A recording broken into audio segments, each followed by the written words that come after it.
ദൈവത്തിന് സ്തുതി. പ്രഭാതകിരണത്തിലേക്ക് സ്നേഹവന്ദനം. ഭാഗം 1572. ഇന്ന് ഏപ്രിൽ മാസം 20-ാം തീയതി.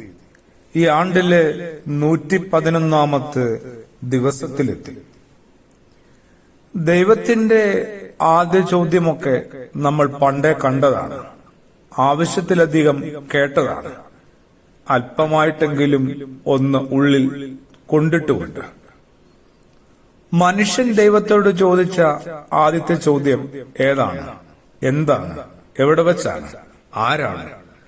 ഒരുപാട് ചോദ്യങ്ങളായല്ലേ.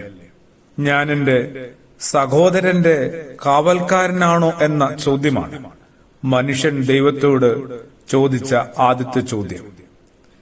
ദൈവം അവന് അപ്പോൾ ഉത്തരവൊന്നും കൊടുക്കുന്നില്ല. എന്നാൽ ഓരോരുത്തരും അപരന്റെ കാവലാളാണ് എന്നാണ് തുടർന്നുള്ള ദൈവത്തിന്റെ വർത്തമാനവും മറുപടിയും ഒക്കെ. ജീവനും സ്വത്തിനും സംരക്ഷണം നൽകുകയാണ് സത്യത്തില് കാവൽക്കാരുടെ കടമ. സ്വന്തമല്ലാത്തതിനെ അയാൾ തന്റേതെന്ന മട്ടില് സൂക്ഷിക്കുന്നു, സംരക്ഷിക്കുന്നു.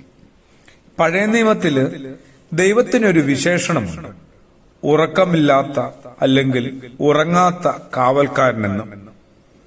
എല്ലാവരും സഹോദരർ എന്ന ഒരു പ്രബോധനം ശരിക്കും യേശു ഉയർത്തുന്നില്ലേ?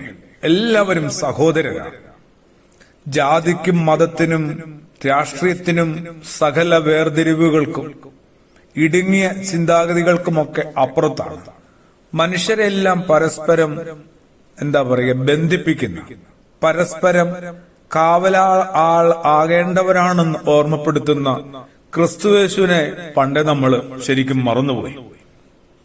ഓരോ മനുഷ്യനും അവരന് കാവലായി മാറേണ്ടതാണ്. നാടിന്റെ സുസ്ഥിതിക്ക് സംരക്ഷകരാകാൻ തിരഞ്ഞെടുക്കപ്പെട്ടവരായി മാറേണ്ടവരാണ്. സമൂഹത്തിന്റെ അത് ഭൗതികവും ആത്മീയമായ വളർച്ചയ്ക്ക് ഇങ്ങനെ സ്വയം അവരന്റെ കാവലാകാൻ ഓരോരുത്തരും കുറെ കൂടി ജാഗ്രത പുലർത്തേണ്ടതുണ്ട്. പകർച്ചവ്യാധികളുടെ സമയത്ത്, പ്രത്യേകിച്ച് നിപ്പയും കോവിഡിന്റെയൊക്കെ സമയം ഓർക്കാവുന്നതാണ്, സ്വയം മറന്ന് അന്യരുടെ ജീവന് തുണയാകുന്ന ആരോഗ്യ പ്രവർത്തകർ ദുരന്തങ്ങളിൽപ്പെട്ടവരെ രക്ഷിക്കാനായിട്ട് കയ്യും മെയ്യും മറന്ന് രംഗത്തെത്തുന്നവർ. 2018 പ്രളയകാലമൊന്ന് ഓർത്താൽ മതി. ഞാൻ എന്റെ സഹോദരന്റെ കാവൽക്കാരനാണോ എന്ന മനുഷ്യന്റെ സ്വാർത്ഥത നിറഞ്ഞ ആദ്യ ചോദ്യത്തിന് പിന്നീട് ആരൊക്കെയോ സ്വന്തം ജീവിതം കൊണ്ട് ഉത്തരം നൽകുകയാണ്. അതെ, ഓരോരുത്തരും അവരന്റെ കാവൽക്കാർ തന്നെയാണ്. കായന്റെ ചോദ്യം വല്ലാതെ പെരുകുന്ന കാലത്ത്, ഹാബേലിന് രക്തം വീണ് നിരന്തരം മണ്ണ് കുതിരുന്ന കാലത്ത് ഈ ഒരു തിരിച്ചറിവിന്റെ വെളിച്ചത്തിലേക്ക് പ്രാർത്ഥനയോടുകൂടി നമുക്ക് പ്രവേശിക്കാം. ആമേൻ.